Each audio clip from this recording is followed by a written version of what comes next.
Welcome to the State of the Laundry Industry with Laundry and Matt. Episode 7, Crushing It in Pickup and Delivery. This episode stars Kenny Simons of the Dirty Hamper, who is absolutely crushing it in pickup and delivery. You won't want to miss it. Kenny, just want to thank you for joining me on the podcast, The State of the Laundry Industry. And you are like such a success story. So I'm just so glad that you're part of the podcast. Thank you very much. And we appreciate being a curbside client because it's been awesome just watching you grow. So I'm just curious as far as like what brought you into the laundry business and how you got here. One of my best friends, who's kind of like my older brother, his family's been in the business for 60 years. And I really only wanted one laundromat that was a mile from my house. And I told him that 15 years ago, when that becomes available, let me know, I want to buy it. Well, I believe it was 2014, 2015, he said that the owner was ready to sell. And so little did I know they had two at the time. And they didn't want to sell the one I wanted. They wanted to sell me their dog. And when I mean dog, every machine was broken. It looked like it was back in 1975. It was just bad. So with his help, he was able to pretty much put all the new equipment in there, design the laundromat, and make it modern. So he helped me out with that. And my goal was just to buy one laundromat a year and get going. Nice. And did you, before you got into pickup and delivery, were you doing wash and fold? Or did you just go straight into pickup and delivery? So when I got into wash and fold, it was kind of on accident. I didn't know anything about the laundry business. Like I said, my best friend, his family owned many throughout the years, and all he knew was laundromats. And I remember I have a full-time job as well, and I remember calling my wife, who's a full-time teacher, and asking her what she was doing on her lovely Saturday. And she snapped at me and she said, "I'm doing 8 loads of laundry," and hung up on me. So I was bored and I Googled how to start a wash and fold business. And in the beginning at my first location, we just had drop off, and we used the paper receipts, the carbon copy receipts, and it was cash. And so everything evolved from trial and error. I wish I knew you guys, years ago, but it was great for me to learn that way, what worked, what didn't, what could be better. So we started off with with the receipts. And then from there, I learned about Square. So from Square, I started marketing. I have a very good friend who's in marketing, Purple Cow Social Media, Tiffany. And she helped design a website. So with that website, she was able to incorporate Square. So now it started to evolve in a way where people can schedule online. So another laundromat near mine, about a mile away, that became for sale. So I bought that, and it had it had more space than I knew what to do with it. So I thought, wow, well, maybe I can grow it here too. I'll have 2 locations. And then it evolved to, hey, can you drop it off? Can you pick it up? And, for older clients. And of course we'll do that. Well, then the word got out that, hey, they do pick up and delivery. Now I need a van. So I went down and got a van, Dodge van, and wrapped it. I sent you some pictures of it earlier where it was just obnoxious. Very colorful, very bright. My drivers would laugh because as they're driving, people would stop and take pictures of it. And it was funny. It got attention. It got attention, and people started going to the website. And your marketing person's the Purple Cow, which is all about standing out. So Exactly. Yeah, Tiffany's been great. She actually did marketing for a large furniture company as well. Highly recommend her. And What's been great is she's been able to assist me with the curbside website, any changes I need, and she's been able to coordinate with you anything that we need as well. So that's been great. And I remember also you got into pickup and delivery. You're using and your growth has just been exponential. And I'm not sure if we mentioned your laundromat. It's the Dirty Hamper based out of Los Angeles, LA area. So I believe you're using, a different platform and you switched over. I'm just curious as far as what brought about that change, or, things Yeah. were going well before. So I'm just curious, what was the impetus? Well, what I learned is no system's perfect. With the one I went with, it was an app-based system, and it was good for what it did, but it was mainly geared towards dry cleaners. And I had been talking to you for probably a couple of years, just feeling you out and trying to get information from you. And it got to a point where it was just irritating dealing with this company. And so I thought, you know what? I'm going to call Matt, see what he can do, what he's going to promise me like the other guy did, and probably switch in 6 months. I'm going to show it on the screen for people watching, which is the gross income. And it starts in about 2020. So just about a year ago in April. And so April is in red from 2020 and the blue is this year, 2021. And, notice even at the time, between April and August, it's actually pretty significant growth, because percentage wise, that's huge. I mean, now it's about 5 times that number 1 year later. So that's just unbelievable. But then I noticed a huge jump in August and September. Just curious what you attribute that to. And then how were you able to manage it? Because that is disruptive. Your business went way, way, way up. Your operations definitely would change. And I was just wondering how you accommodated to those, I guess, that growth. Well, I think I came on board with you in March, just as COVID started.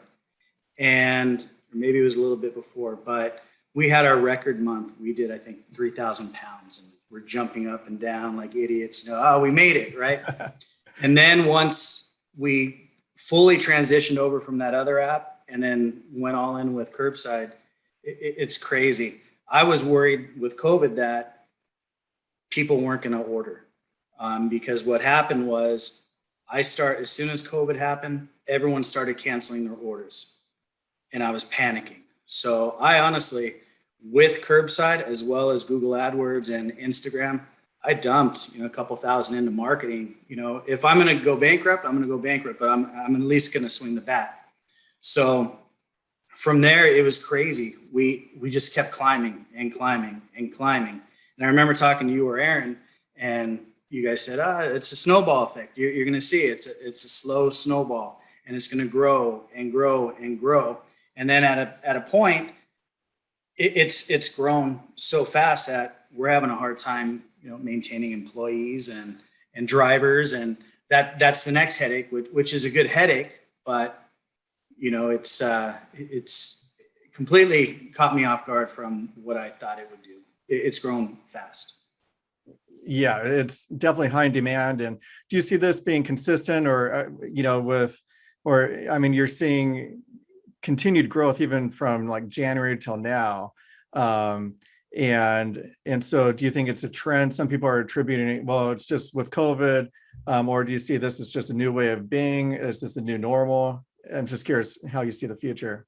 Well, with COVID, I've noticed people are afraid. Well, last year they were afraid to leave their house. So I'm going into my laundromats and they're bare. And I'm looking around going, how am I going to pay the rent? So for whatever reason, our website, we have something on our website that about, that as soon as someone comes on, it alerts us that someone's on it. That thing is nonstop. I have to turn it off because people are on it all the time. And even my partner gets irritated. She's like, really? I mean, people are looking on this at 2:00 in the morning, scheduling, for laundry. Yeah. But the real thing we're selling is time. I think as things go and as expensive as California is, you're going to have a dual household where both parents are working. So nobody has time to do anything at home. Yeah, it seems like I'm busier than ever, and everything is more difficult in a sense. Like things just take more time. You can't just, and it's harder to get help, to like even babysitters or this or that, or, school is now shorter than ever before. And there's always minimum days every day, it seems like. Right. Well, and you have Uber coming for food. Nobody wants to leave their house because no one has the time. And when I got into this, I thought, well, how is this product or service what is my demographic? I completely gave up on that because I have rich people in mansions all the way down to low income housing. And they're not doing 30 pounds, they're doing 200 pounds at a time. It's crazy. Like I just totally target agree. everybody. I totally agree. And it's, the demographic reports, it's like, what do they even mean? Because I tend to go by population, because if there's people who need it. Right. And it's each month, I wish I could say it's slowing down, but each month it's growing little by little by little. Yeah, it's definitely, and you may not notice it so much one month over the another. It's like, hey, that's extra $500 or extra $1,000. But then one year, if you keep growing at that rate, 1 year down the line, I mean, and then what does 5 years down the line look like? And just curious, is on the software side of things, are there certain features that you've seen that have really helped out, or certain just where you feel like you have an advantage? I like knowing who is signing up. So I really target the prospective customer.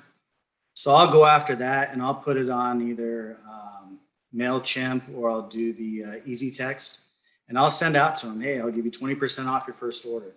And I'll just keep hitting them. And eventually they convert over because they want to try it. That's fantastic. So yeah, what Kenny's referring to is we have a report called the prospective customer list. And those are people who went in, they created an account, they gave us their email, they gave us their phone number, but they never placed an order. And new customers are a lot harder to get than existing customers and re-engaging them, but you always have to add new customers to the mix, because it's just a healthy thing to do. And you bring up a really good point, which is maybe just sending them one message is not enough. These people may need, just like with anything else, they say with commercials, it takes like 3 times before you even quote get it. The first time might not be the right time, or you're not paying attention. So I think just continued effort. That list is money, and a lot of people, it's there, but not everybody uses it, and it's valuable. I did real estate before, and it was, the magic number was 7 touches. So if you can hit them 7 times, they're gonna know who you are. As far as like software updates or new features. Yeah, no, it seems like you're sending something out every week saying, hey, we have a new one, we have a new one, we have a new one. Yeah. But it seems like the Curbside Laundry website and everything that you're providing, it almost seems like it's growing. Like you feed it more knowledge and it grows. You feed it a little more knowledge and it grows. So I don't think you ever have a finished product. Right. Yeah, that's something we're learning. Yeah, because you guys come from a laundromat background, mm-hmm. and issues come up. Okay, well, what about this issue? Well, what about this issue? So you're constantly trying to grow it, and it's not 3 steps. It's continuous, nonstop. And my hat's off to you guys for continuing to work everyone's problems out, because I see on the Curbside Facebook members group, everyone has questions, and it's nice that you have that community where everyone might have the same question or same issues, and it's always being addressed in that team environment. Well, thank you. Yeah, that's something we learned too, is when we first started this venture, we thought the software would be started and completed and then be a finished product, and we realized it'll never end. There's always things to add, ways. We're like, oh, if we have this new feature, we'll make more money. I mean, just in about less than 30 days, we have another update coming out that's going to allow the commercial clients to pay their invoices online. So, cool. Yeah, so it used to be we paid our manager the whole Saturday morning to send out all these invoices, and they take a long time to tabulate. Everybody's paying a different price per pound, and now the invoices are automatic. And now we're completing that loop. So not only are we automatically batching the invoices, we're saying, hey, click here to make a payment. So it's like one less job that we have to do manually. And that's kind of how we see the software, even on the marketing side, on every single facet of it. And just over time, it's going to get better and better. Well, and I love that aspect, the billing, residential and the commercial.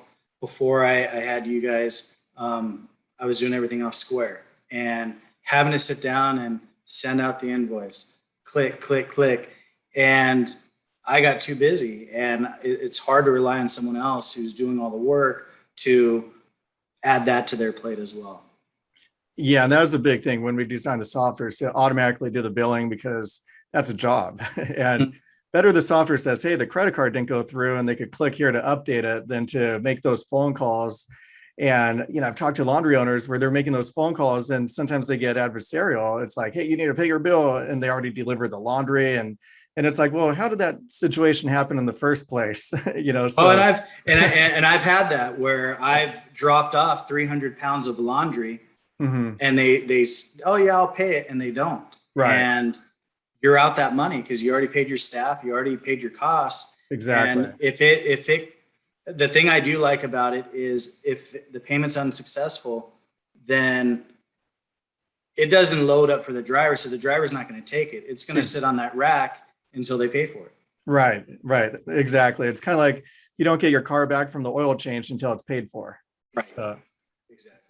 Well, I really appreciate your time, and wish you continued success. I mean, it is a great success story. Somebody within basically a year and a half goes from a very legitimate business where you're doing great and be happy at that time, but now in hindsight, it's 5 times or so what it was before. So I mean, that's in most businesses, if you go like 10% increase over last year, that's great. You're 500 times or 5 times. So that's phenomenal. And yeah, I wish you tons of props. You're a great operator and great person. And yeah, I really appreciate working with you. Thank you for all your help. I really appreciate it. All right. Well, thank you.